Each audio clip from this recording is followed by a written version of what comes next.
A child believed to be 14 months old has been airlifted from Erina Oval to Westmead Children's Hospital with multiple burns this afternoon.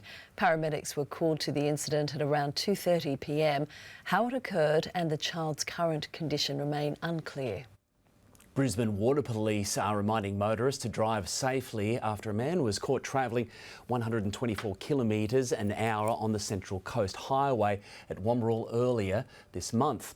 That's more than double the speed limit. The driver was fined almost $3,000 and his licence was suspended for 6 months. Under administration for 4 years, next month residents and ratepayers will vote in their decision makers for Central Coast Council. It's just the second time the process has got underway since the amalgamation, and now a familiar face is seeking a spot in council chambers. In just over a month, coasties head to the polls, voting in councillors for the first time in 7 years. Among those putting up their hand, former Gosford Mayor and Mariners coach Laurie McKinnon, who recently announced 15 locals on his team's Central Coast ticket. We don't want party politics, we want to be independent. We think that's the best way to go for local government, and not just for the Central Coast but for everywhere. Mr McKinnon was appointed to Gosford's top job in 2012 and served until the city merged with Wyong Council in 2016. He says housing will be at the top of his group's agenda. Council's short of staff. We need to work on that to get more qualified staff so that the DAs can get approved quicker so we can get houses. We're falling way behind the housing targets in New South Wales. He's not the only one with government experience. Entering the race, ultramarathon runner and former Macarthur MP Pat Farmer, who now resides at Copacabana. He says he's passionate about delivering relief to small businesses, including water rates and other council charges. Far too long you see councils trying to deal on federal issues, international issues, state issues. If they just stick to their knitting, and that's what we're trying to do. We want to do council, but we want to do it well. A referendum will also be held when locals cast their vote on September 14, asking residents whether to reduce the number of councillors from 15 to 9 during following term.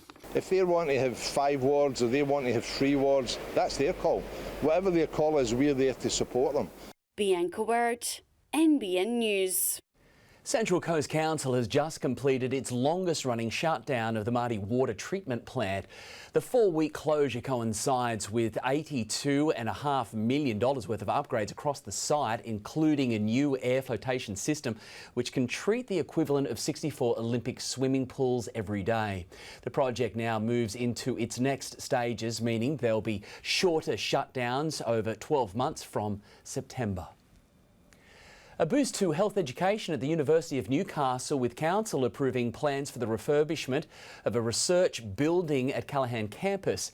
It will include new simulation labs and modern teaching spaces designed to improve the experience for students and staff. The uni says it expects to finalise a builder soon, with the upgrades slated for completion by mid-2025. A Central Coast firefighter is celebrating a milestone. Matilda Taylor appointed to the role of Deputy Captain at just 21 years old. She's one of the youngest to secure the job in New South Wales history, and the Noraville local only plans to climb the ranks. Matilda Taylor started her career as a firefighter at just 18 years old. 3 years later, she secured a historic promotion at Toukley Fire Station. Being appointed Deputy Captains, I'm really proud of myself at the age, and being around, I guess it helps a good team. Like my whole crew, they're all amazing, they're all supportive. The 21-year-old has dreamt of becoming a firey for as long as she can remember. Now Matilda is one of the youngest women to reach the rank of Deputy Captain in Fire and Rescue New South Wales history. I'm being as known the IC, so the front seat of the truck, behind the scenes, so managing staff, availability. It means a lot, and I guess it shows that I'm very determined and motivated to do my best.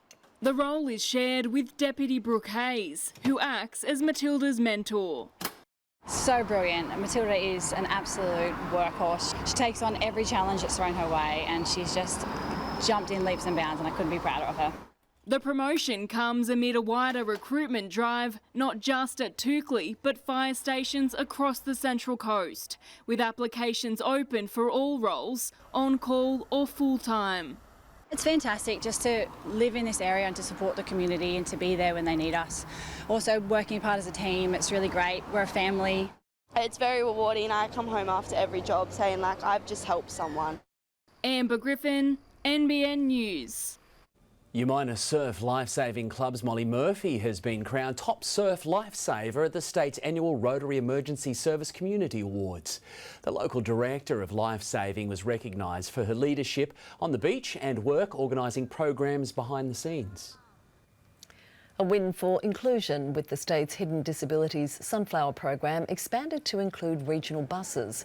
It provides sunflower-themed lanyards to people with non-visible disabilities like autism and dementia, helping drivers to identify them and provide appropriate support.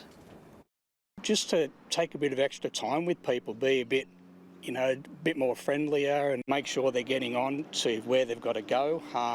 Ask simple questions, don't make it too complex. Port Stephens coaches and Keolis Downers Hunter services are now included in the program. Very mild despite all the cloud cover today across the region. A little bit of light drizzle here and there. It was mild overnight. We began the day at 13, 19 throughout tomorrow. Looks like the rain is going to increase locally tomorrow. Details headed your way real soon.